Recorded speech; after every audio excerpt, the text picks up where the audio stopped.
And I've got my budgies over here. Girl, less than girl, girl.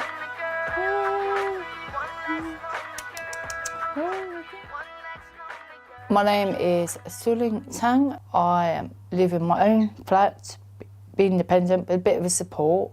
And I've got a fiance called Lloyd.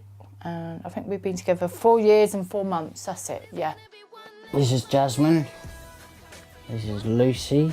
These are twins. These are twins, I don't know what their name is. One's called Fluffy and Snuggies or something. No, Snuggles is Snuggles. Snuggles. Lloyd is very good at cooking. He's gorgeous, he's sexy. Since I met Sui Ling, yeah, she's got me out and about. We're just happy together, aren't we? I found my man, but it did take a while to convince others around me that it was what I wanted. When you've got a learning disability like me, support workers play an important role, and it's sometimes hard for them to recognise that we want to find love. We're not seeing the humanity of people, the desire to belong and to be loved in whatever shape that takes. We're really not serving the people we're paid to support or there to support very well. I've come to the launch of a new campaign called Supported Loving. It's been set up to teach care staff to better understand and support relationships like mine. This is really important to me. It's, Dr. Claire Bates has studied relationships in the learning disability community. We decided to launch Supported Loving because one of the main findings was without good support, relationships for people with learning disabilities just didn't happen. That they needed support to organise dates, to go to places where they would meet potential partners, help with contraception, and if they didn't have good support, then it was unlikely to happen for them. We have a system that's grown to support people that actually restricts and suffocates people in many ways from living ordinary lives. I think there's become a bit of a safeguarding, a climate, a climate of protectionism around people. I think, do they have the capacity? Staff want people to have relationships, but I still think there's that fear around people engaging in sexual relationships. What happens if a man gets an erection while he's kissing someone? What does he do? What happens, if it's a friendly kiss or a French kiss? What do you do with your tongue? And don't have too much saliva. And it's just really everyday chat in a cool, doody type way. It's not rude, it's just natural for everybody, isn't it? A lot of support workers are afraid to encourage relationships because of fears over safety. They also worry if people with learning disabilities are able to properly consent. I'm sticking with you. David and Adeline have led the way in convincing the care workers in their supported housing that they should be treated as a couple.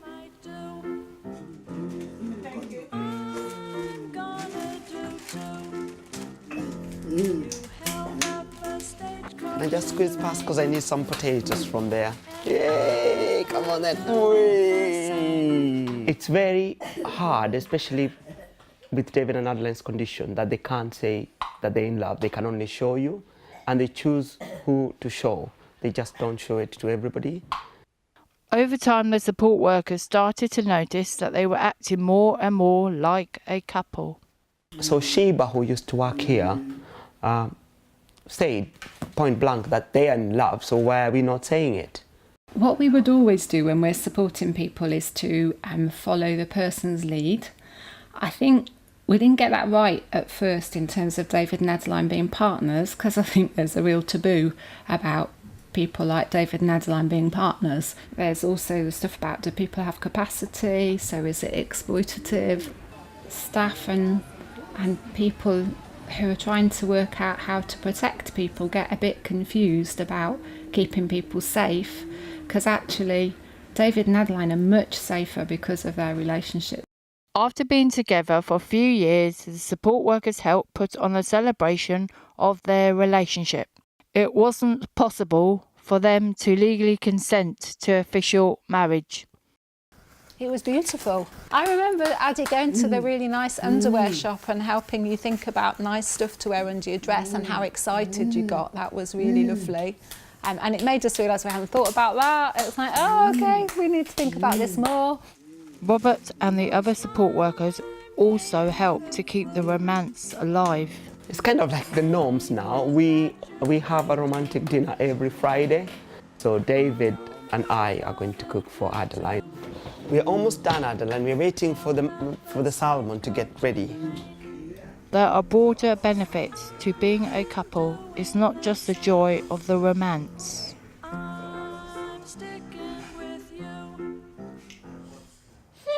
She's done you, love Oh, God. I know that coming. No, that, Get a tissue. you are a little mucky puppy. Before they met, life was a bit lonely for David and Leanne. Come home from work. So you walk in that flat. Look, we've got the support during the day. But it's after that.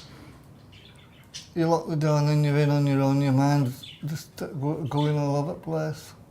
So it weren't fun, was it, love? No. Now they're together, David and Leanne need less help from support staff and even have more confidence to get out and about. Oh, we go all over, don't we? We go to York, we go to Leeds. Scarborough, went to Scarborough. Yeah. David and Leanne are even planning a 5-day trip to Blackpool without support workers to see the sights. Look round. We'll look round and... You'll be like, call that thing and you'll get it. Oh, Frisbee. Yeah, that's it. Go to beach. Yeah.